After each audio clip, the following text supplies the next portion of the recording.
7h, 9h, Europe 1 matin. L'édito politique sur Europe 1 avec Le Figaro. Bonjour Alexis Brézet. Bonjour Dimitri, bonjour à tous.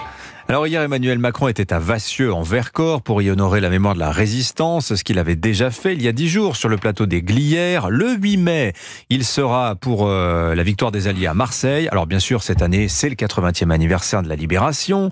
Mais est-ce que toutes ces commémorations, Alexis, ça ne commence pas à faire un peu beaucoup ? Oula, mais vous n'avez pas encore tout vu Dimitri. Ce n'est que le hors-d'œuvre des festivités qui vont durer pendant des mois. Après le 8 mai, il y aura les cérémonies des 5, 6 et 7 juin, l'anniversaire du débarquement, sur les grands sites de Normandie, avec la présence de Joe Biden, et puis aussi peut-être, Europe 1 l'a révélé hier, d'une délégation venue de Russie. Et puis, il y aura l'anniversaire du massacre d'Oradour-sur-Glane, le 10 juin, celui de l'assassinat de Georges Mandel, en juillet, le débarquement de Provence, puis la libération de Paris, en août, celle de Strasbourg, en novembre, tout ça en présence d'Emmanuel Macron. Évidemment, entre-temps, il y aura les multiples événements à Paris et en province, liés à l'ouverture, la clôture et le déroulement des Jeux Olympiques. Et le 7 décembre, pour finir l'année en beauté, la restitution, toujours par Emmanuel Macron, de Notre-Dame de Paris à l'archevêché.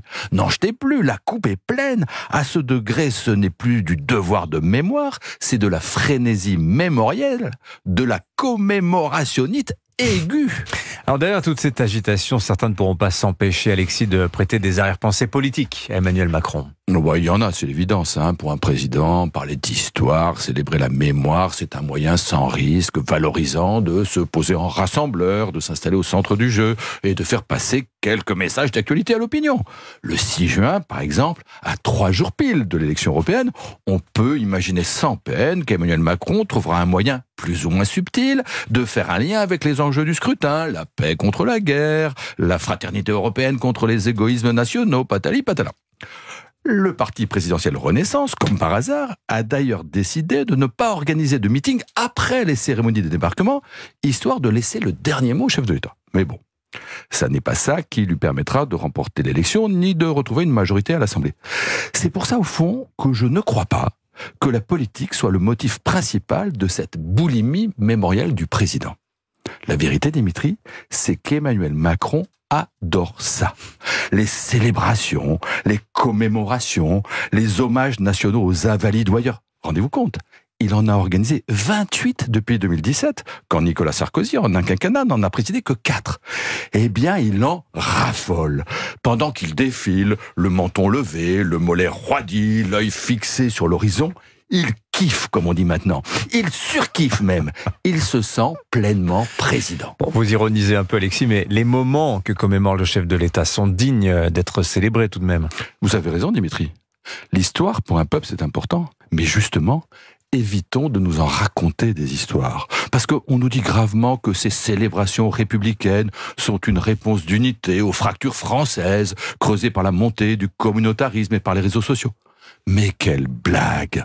Qui peut croire un instant que le jeune homme d'origine immigrée, soumis à la propagande islamiste de TikTok, se sentira plus français parce qu'il aura entendu dire qu'Emmanuel Macron est allé se recueillir dans ce lieu, il est vrai bouleversant, qu'est le cimetière américain de Colville. Mais personne. Tout ce blabla sur l'esprit de résistance, toutes ces tartines sur le courage, alors qu'on ne peut même plus enseigner l'histoire à l'école, alors que l'antisémitisme prospère dans nos banlieues, alors qu'on n'est pas capable de trouver 1 milliard d'économies dans les dépenses de l'État. Mais en vérité, c'est accablant.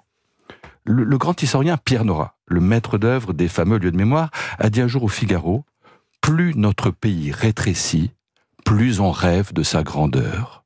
Je crois malheureusement qu'il n'y a rien à ajouter. L'édito politique sur Europe 1, merci Alexis Brézet. À la une du Figaro justement, comment Emmanuel Macron exploite le filon des commémorations. À demain.